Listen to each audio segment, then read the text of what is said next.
Am auzit că ăstea sunt doar 7-8 în România. Simt că parcă sunt la curs aici cu tine. Ai găsit? Băi, stai bă. Ai văzut moarta cu ochii? Nu, dar să zici că te fac în scaun, așa. Am fost odată angajat 3 luni și n-am zis că în viața mea nu mai fac asta. Alfa Romeo Giulia este o italiancă nebună cu un design aparte și, așa cum o să vedeți în clipul de astăzi, generează multe emoții. De curiozitate, am căutat pe internet să văd dacă ar fi să-mi iau un astfel de model second hand. Am găsit o mașină care arată foarte bine în poze, dar după cum știți, eu verific întotdeauna seria mașinii pe car vertical. Și ce să vezi, mașina a fost accidentată în față și airbag-urile sărite.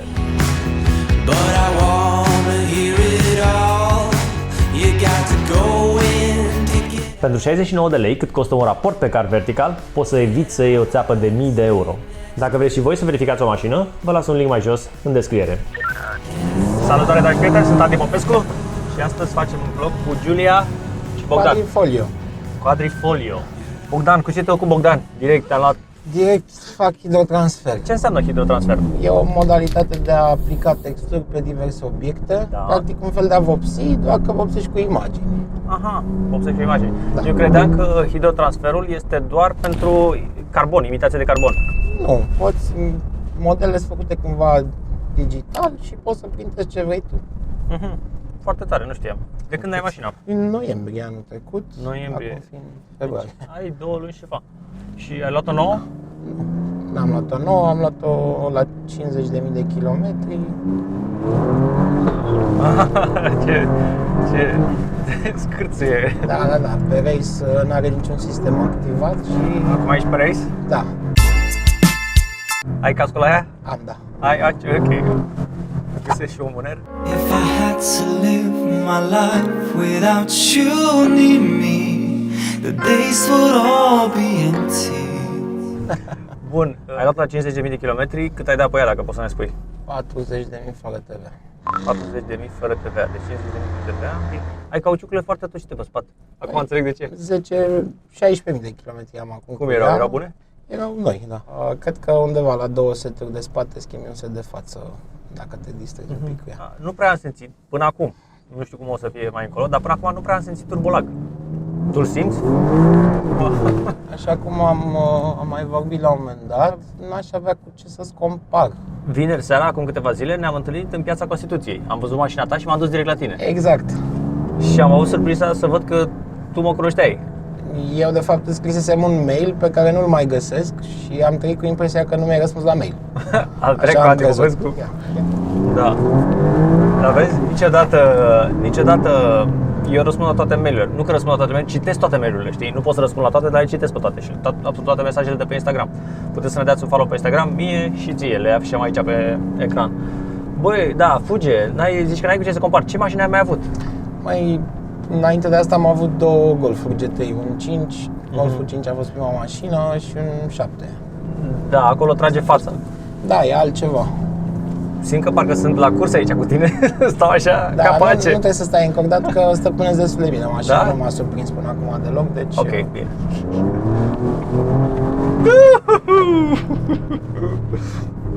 Wow. Da, e mișto mașina, nu mă E așteptam. interesantă și se conduce foarte intuitiv, așa. N-ai surprize să plece mai mult decât te aștepta, mie îmi place. De la cât începe să tragă? De la 3000 de ture? Ați simțit așa, Cred cam că mai în 2000 jumătate, între 2000 jumate și 3000. marfă mașinuța. Câte secunde are? Are launch control? Nu are launch control. Nu are launch control, deci trebuie să-i dai tu din picior launch Îi control. dai tu, da. Ei zic că ar avea un 36, nu 39, scuze. Mamă, sub 4 secunde? Da, are 39. Asta cu 36, le știu cum am uitat că Yamaha R6 are 36. Și cu motorul? Sunt motociclist de mic, de la 10 ani tot merg. Serios? Da. N-ai avut probleme? Accidente? Băi, nu, n-am avut. Spre norocul meu chiar m-a ferit de accidente. Ai Trebuie paranoia asta, da. într-adevăr, de deschis ușile, de întors Da. în fața ta, tot timpul trebuie să te gândești Așa să scapi. te uiți la oameni. Da. Eu așa fac. Dacă Da. merg prin coloană printre ei, mă uit pur și simplu... Dacă te-a văzut. Da. Verific să mă fi văzut, să știe că stă acolo. Nu merge așa și după aceea zici, aoleu, mi-a zis Exact, ușa în îmi pare față. rău. Da, am avut și eu o fază. Mi-am întors un camion la 270. Serios? Da. Și? Și am văzut, bine, am avut cumva noroc, că eram cu niște prieteni. Așa? Și pe pod la Mihăilești, dacă știi, dinspre Alexandria. Nu erau balizele pe mijloc. Da. După ce am terminat curba, am început să-i dau și mă uitam în turometru, în vitezometru, de fapt. Așa? Și am mers și fix la 273, țin minte, am ridicat privirea. În momentul în care camionul din față venind a făcut stânga așa în fața mea. Și? Am pus frână, am tras maxim stânga cât am putut și am trecut printre dungi. Fix pe cele două dungi, printre ele am trecut, aveam undeva la 180, ceva de genul. Ai văzut moartea cu ochii? Am văzut negru, instanța am negrit privirea și a fost un moment din ăsta de adrenalină. După aia am venit, am lăsat motocicleta vreo 2 săptămâni, am lăsat-o pe alta. Și acum comentarii. Cine îl bună frate să meargă cu 270? Da, acolo, Asta cine, e, da, asumat, nu e, exact, îți asumi chestiile de genul ăsta. Ce mai poți să ne spui despre mașina asta? Despre mașina asta pot să spun că am rămas plăcut surprins de când am luat-o și până acum nu pot să spun că îi găsesc vreun defect sau că m-a deranjat ceva la ea. Am avut la un moment dat o chestie că mi-a apărea check engine-ul. Așa? Chiar de pe drumul de întoarcere mi-a apărut prima dată. De unde le-o dau? Din Germania, din Hamburg. Mi-a apărut check engine-ul, am trecut prin Amsterdam la drumul de întoarcere. Aveam un prieten acolo care locuiește acolo și avea un tester. Dacă n-am apucat să mai pun către tip, s-a stins. Da? Da. Și am venit cu ea așa fără nicio eroare până acasă. După aia, cumva tot apărea, se stingea când voia. Am pus un tester aici la București și mi-a arătat că e o problemă de la un blow-off. Blow-off valve, da. Am aflat că e o problemă cumva de proiectare și anume că mufa care intră în blow-off Da? e prea scurtă și de la vibrație iese jumate. Și iese jumătate. Și iese jumate. Vezi Și am ce- băgat-o înapoi. Ce bine seama să fi citit. Ce bine înseamnă să te uiți pe forumuri, frate. Da, Da, mă, da. mișto mașina. Și nu foarte scumpă, 40.000 și îmi place foarte mult, uite, pielea asta cum e. Da, Trebuie să filmeze sunt Tibi chestii de în- detalii, și- sunt chestii de detalii la mașină. Pare și ea foarte scumpă, știi? Uite, când te uiți, de exemplu, de aici vezi capota de carbon. Da, vezi? da, da, am văzut-o, am Ai văzut văzut niște pe dedesubt, dar doar pe finețe dedesubt, așa. cu Da, dedesubt. da, ea e teoretic e și deasupra, doar că e vopsită peste. Deci e de carbon, capota? E din carbon și plafonul și capota. Aha, și aici tot carbon? Și peste tot interior, da, carbon. Și aici? Da, da, da. Și pe uși. Da, e mișto.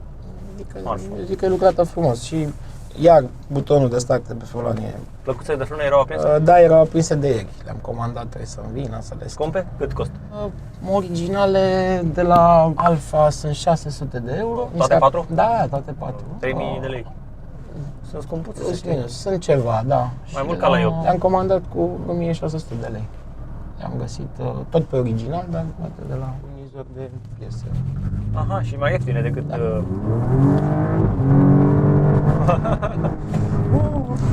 O chestie iar interesantă pe care nu am folosit-o până acum e butonul ăsta de suspensie, Da. care de fapt înmoaie cu o treaptă, da? Deci dacă sunt pe race și apăs pe el, îl dă mid-soft. Dacă sunt pe dinamic și apăs, e soft-soft, ca și suspensie, știi? Da, nu mi se pare foarte rigidă mașina, să știi. E o mașină cu care poți merge liniștit la drum lung, zic eu. Asta mi se pare destul de confortabilă. Însă am făcut în câteva zile 5.000 de kilometri și nu i-am simțit, adică nu... Pe unde ai fost? De când am luat-o, că am venit cu ea pe roți. Ah.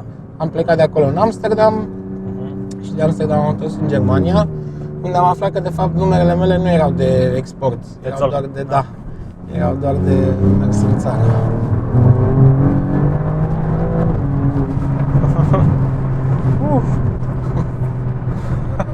Îți dă ceva emoție mașina asta, da. Îți dă și, nu știu, te ține cu zâmbetul pe buze. Eu cel Da, puțin așa asta e. am pățit multă vreme de când am luat-o. Trebuie să recunosc că mi-a depășit așteptările. Și mie la fel. Auzeam, adică am văzut așa un review din afară, așa, dar mă gândeam, bă, 2.9, cu 2.9, cu turbo, cât Ce să poate fie, dar e... cum poate să fie. Bine, tu știi să-i și dai, știi, și asta contează foarte mult. Și totuși, ce nu-ți place la mașină? Reglajul de scaune, uite, e un lucru care mă sâcăie un pic așa, știi, că nu sunt electrice. La Golf am avut electrice, la ambele.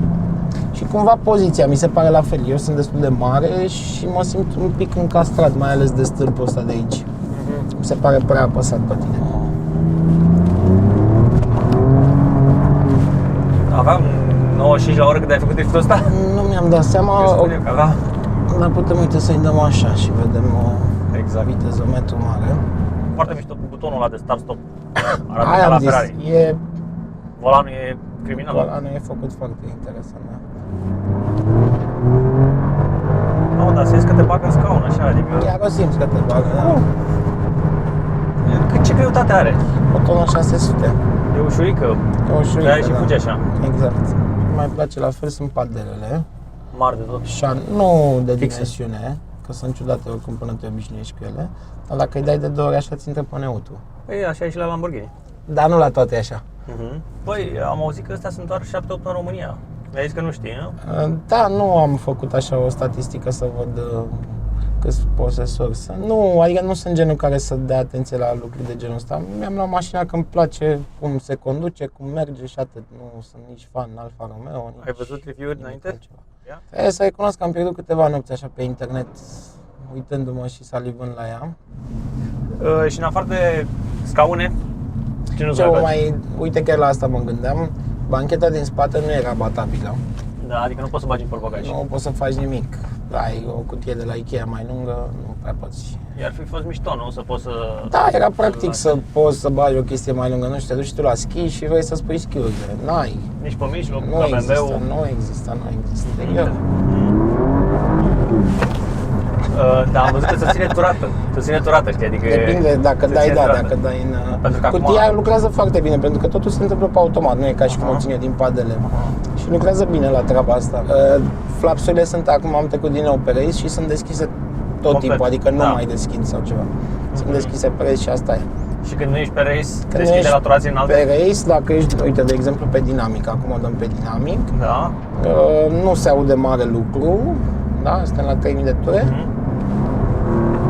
Abia acum se aude. La 5-6 mii de Aia ture. zic, da, exact.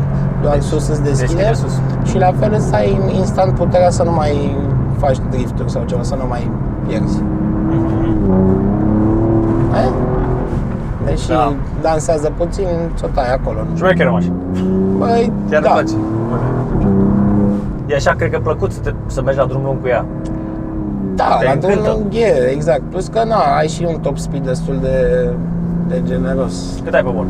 330 are ea pe bord, eu am mers 290. Mamă, 290, 330, da, chiar că e... Și trage, chiar și de la 200 în sus poți să zici că trage. Da? Da, O simți bine. chiar se simte.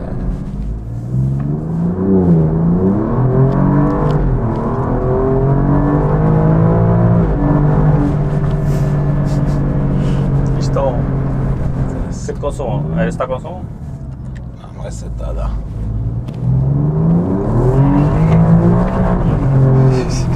Am 19,6 la mersul ăsta.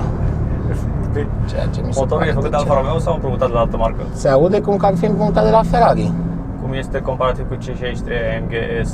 Nu l-ai condus ca să vezi? Nu l-am condus, dar nu știu Dar să... mi se pare la fel de mișto, cel puțin în dreapta. Chiar, pentru că mașina e ușurică, ca și CEU.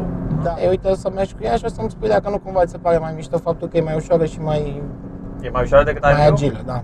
Cu 200 kg probabil, nu? Undeva pe acolo, nu știu exact, dar sigur e mai ușoară. Pentru că le face. AMG-urile le face. Prețul și fiabilitatea. Dar cât e nouă? Hai să zicem undeva la...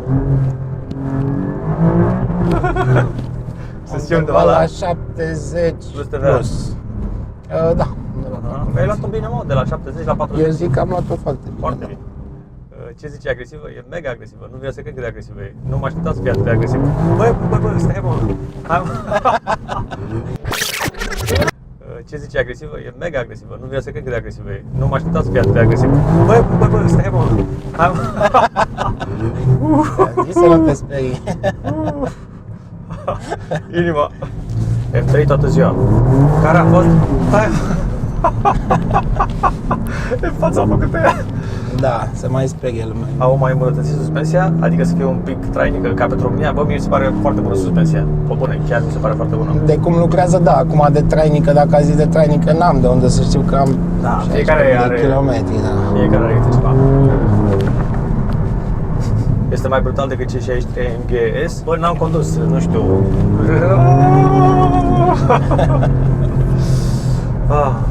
E mai brutal ca un... Hai, mă! A zburat telefonul din până, ia să zboare. De ce nu are succes Alfa Romeo în România? Pentru că lumea preferă BMW și Mercedes și Audi. Iar de curând mi-a zis un prieten că a făcut Clarkson, Top Gear-ul, gen care acum e la Amazon. Da. Inițial știi că și ei făcuseră un test cu ea și au zis că e genială mașina, nu știu ce, și acum au făcut top mașini eșuate. Așa. Iar ăsta e locul 1 la mașini eșuate din ce? cauza asta, că nu a fost cumpărată. Că n-a fost Gen, cumpărată. deși e o mașină Șmecheră? mișto, Marfă? nu a fost cumpărată. Ai folosit-o ca mașină de zi cu zi? O folosesc ca mașină de zi cu zi, n-am alta. Cum este în depășiri? Bă, puternică. Rapidă. N-ai emoții. N-ai emoții. Sustele că ai Dacă ai măcar. alege orice altă meserie, ocupație, care ar fi aceea și de ce? Eu? Nu. Antreprenor aș rămâne toată viața. Am fost odată angajat 3 luni Da. și n-am zis că în viața mea nu mai fac asta. Păi da, toată lumea ar vrea, dar e greu, știi? Păi da, nu poți să compari. Problema e de unde ai bani, nu? Că problema de unde ai bani să faci antreprenoriat. Asta e problema. Totul se face cu pași mici. Cel puțin în cazul meu așa a fost. N-am avut investiții sau Mai investitori. Am pornit pur și simplu cu un prieten, am fost până la Constanța și ne-am luat bazinul. Mhm. Și în casa bătrânească de la el de acolo ne-am apucat să facem asta. Super Eu tare. am terminat cibernetica, n-aveam nicio legătură cu vopsitorie, cu nimic. Și ai Și plecat am de la zero, stat nu? 8 ani de zile și am tot încercat să fac și am muncit și nu am fost la niciun curs și am făcut singur tot. Da, pentru că ai fost capabil Am avut voință în primul rând. și ai fost autodidact, te-ai informat Da. singur, ai Exact, căutat pe am net singur, citit, ai am citit, căutat, așa am cum ai făcut și cu făcut mașina, nu? Da. Asta contează cel mai mult în viață, știi, să poți să nu să întrebi pe Să altul. faci informația să ți-o Ți-o iei faci singur. tu, da. Să-ți o iei singur, da. Asta înseamnă să fii autodidact, nu știu. De ce nu M4 sau C63? De ce? De ce nu? M4 sau Pentru C63? De ce? C63 nu, pentru că e motor de 4000 și era impozit foarte mare.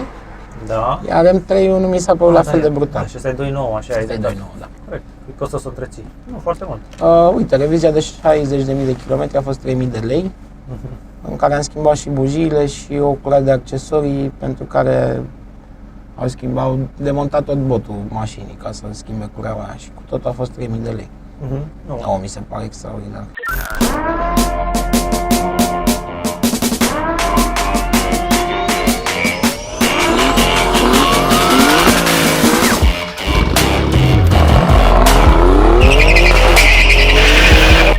Trei, 2, 1... go.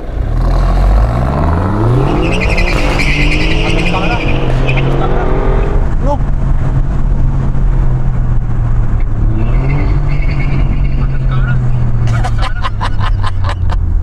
Căzi camera? A căzut camera?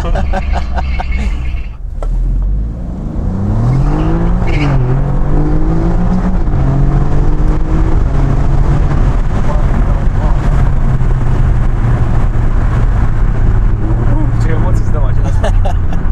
Îți dau un pic, da. Să mergem, nu? Da. E pe race, e suspensia Trebuie să o bagi în drive. drive. E suspensia E suspensia tare, tare? Aha. E direct pe race și e cea mai e cel cea mai sportiv, nu? tare variantă. Aha. Și poți să o schimbi de aici. Poți să schimbi de acolo, da. Ok. Vitezele le arată undeva sau trebuie să Sus aici, dar nu vezi de cameră. Oh, scuze. Aha. Vezi, are un ăla? D acolo și când îi dai pe padele scrie de 1, de 2. Acum, deci acum suntem în viteza întâi, nu? Da. 4 minuturi. Deci n-am avut încât să calc toată accelerația până la plană, știi? SC-ul are o singură treaptă, off și on, Nu ai niciun buton de a-i scoate sistemele altfel decât când o dai în race. atât. Altfel are tot timpul sistemele activate. Deci pe cam pe pod, cred că. Hai, Văzut că a început a început să patineze puțin. Am rupt și eu puțin de rențare.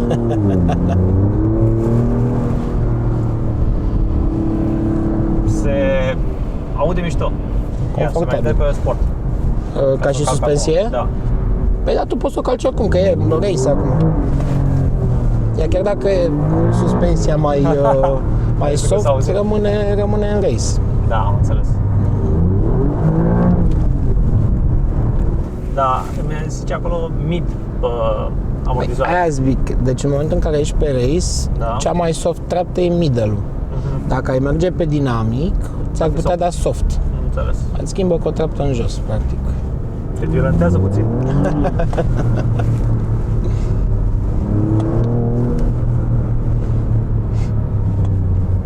Flash-uri.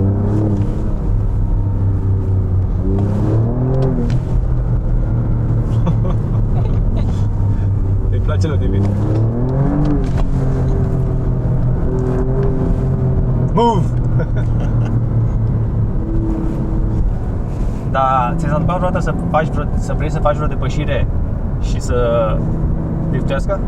Fără să vrei. Da, îți dai seama. Da? Da. La asta puteți te să te surprinde puțin. Nu, deci când e pe dinamic și mergi așa, face, dar e controlabil și e fun. Știi că îți pleacă puțin și după aia se lansează. Dar așa dacă ești pe race, poate să-ți facă mai mult decât te aștepți. Păi da, pentru că nici nu stai cazul deloc. Da, nu stai nimic. Ok. Ți-a schimbat singur, nu? Da, schimbă singură, Marfă, că nu. nu mai trebuie să stai să dai tot. Exact. Ce imediat cum scade, o schimbă inferioară ca să... ai cuplu tot timpul, să ai putere. da. Dacă vrei așa ceva, Exact, dacă vrei să ești te race. dai, exact. când ești în race, știi, când ești în normal, ai Când nevoie ești de normal, merge. Dar la race, da. Dar, uite, vezi, ai ca să simți diferența. Mamă, E deja normal, alt. nu efficiency, da? Deci am revenit la normal. Deja e altceva. E o mașină mult mai relaxantă, poți să mergi Da, zi de zi, corect. fără să Parcă fii... nu te ține așa încordat. Exact, nu ești încordat în ea. Da, deja și sunetul și Totul s-a schimbat, ești mai e lin, relaxat. poți să asculti o muzică, e... Deja nu mai conține așa toată Da, exact, te face să vrei să-i dai să... Da. Dacă vrei poți să... Nu, dar dă-o pe efficiency. Efficiency e așa. Ok. Și mai chill. Știi, simt cum mă calmez. Îmi place chestia asta că e customizabilă, știi? Adică poți să fii și relaxat și race. Exact. E o mașină cu care poți să ieși seara în oraș să te dai și să n-ai stresul că ți ia talonul care nu știu ce chestie modificată, Adică când ai cauciucuri. că n-ai cauciucuri, da. Dar stai un pic, o dau pe race și atât prețul ce se dă. Păi nu, trebuie să ții un pic mai mult, dă un pic de forță în buton, trebuie să treci, să are un click. Am văzut, gata, trebuie să mai tare. Acolo e, da. Deci dinamic, race. Alea. Eu dau până la capăt, nu știam cum Da, capăt păi după așa capăt. e, inițial nici eu nu Auzi? știam. S-a întărit și volanul. Păi, Nu? Da. Da, chestia s-a observat-o, nu mi-ai zis-o. Ia să dau înapoi. Da, uite ce moale e volanul. Mișto, adică... Da, simți că toată customizabilă mașina e diferită. A dat șoc la a doua. Ai văzut? Da, un pic, da. Mamă, sunt 500 cai, frate, și sunt pe spate, știi? Adică sunt aceeași chestie ca la C63 AMG, știi? Că ai foarte multă putere pe spate. Dar uite, vezi, acum simt că la 4000 de ture am călcat-o, s-a dus, adică ai putere multă de tot. Se simte mai bine 500 de cai doar pe tracțiune spate decât pe 4x4. Decât pe 4x4, clar. Și 84. plană. Hai că trebuia să o și arunc puțin, ca să nu... Exact, trebuie să te joci un pic și cu Am volanul. văzut că tu asta făceai, te mai jucai așa un pic. Când o simți că pleacă, îi dai un pic contra ca să ajungi puțin, faci să ajuți balansul ăla, puțin da. fizica. Exact. Aha. Da, marfă. Mișto mașina, adică de-aia sunt atât de rare mașinile, să știi că trebuie să știi ce-ți iei. Exact, e pentru cunoscători ca să folosim stereotipul samsarului, știi? Exact, o mașină numai pentru cunoscători. Exact. 3, 2, 1, plană. Da, ok. Chiar mă speriază, dar vezi tu că din dreapta e prea mai violentă, de ce? Exact. Tu o rucai puțin așa, știi? Da, mă jucam eu cu ea și Da, mișto. Dar oricum, nu, mașina e genială, deci n-ai ce să... e super ușor de condus, asta marfă. mi s-a părut. E marfă, da. Uite, și cum Cum dă așa inferioarele astea, cum se aude. Te face să simți că ești într-o mașină foarte sportivă. Foarte sportivă. Exact. Ia să vedem. În sfârșit. Am rămas și cu o singură liniuță La rezervă. Simți cum împinge grav tot. Da, mi-a depășit așteptările mașina. Deci e bine. E bine să n-am așteptări, știi? Da. Pentru că dacă am așteptări mari, după aia sunt ok. Așa când n-am așteptări și îmi depășește așteptările, sunt îngătat. Exact. Când am venit cu mașina în țară, m-am oprit pe la Drobeta. Și era un tip acolo care vindea o motocicletă, de-mi plăcea mie, un Diavel. M-am dus, are un restaurant în centru, am mâncat și zic, hai de Bogdan să-ți arăt ce mașină mi-am luat. Și ce mașină ți-a arăt? Zic, o Alfa Romeo, Giulia. Și am văzut așa cum s-a schimbat la față, gen dezamăgit, știi? Giulia, ce e asta? Și am ieșit afară, s-a uitat așa un pic la ea, i-a atras cumva atenția, băi, arată bine mașina, ce e asta? Câți cai are? Zic, păi are 510. Din nou s-a schimbat la față, l-am mai văzut odată cum s-a schimbat la față. Și că trebuie să mă dai și pe mine neapărat. Hai să te dau un pic. Și a zis, da, nu, e super tare și e peste așteptări, într-adevăr. Când zici, Giulian, nu. Cât să-l mai învețe și pe el. Da, e mișto că nu trebuie să stau să schimb, eu sunt obișnuit să schimb, dar Da, nu e cazul, nu, schimbă foarte bine.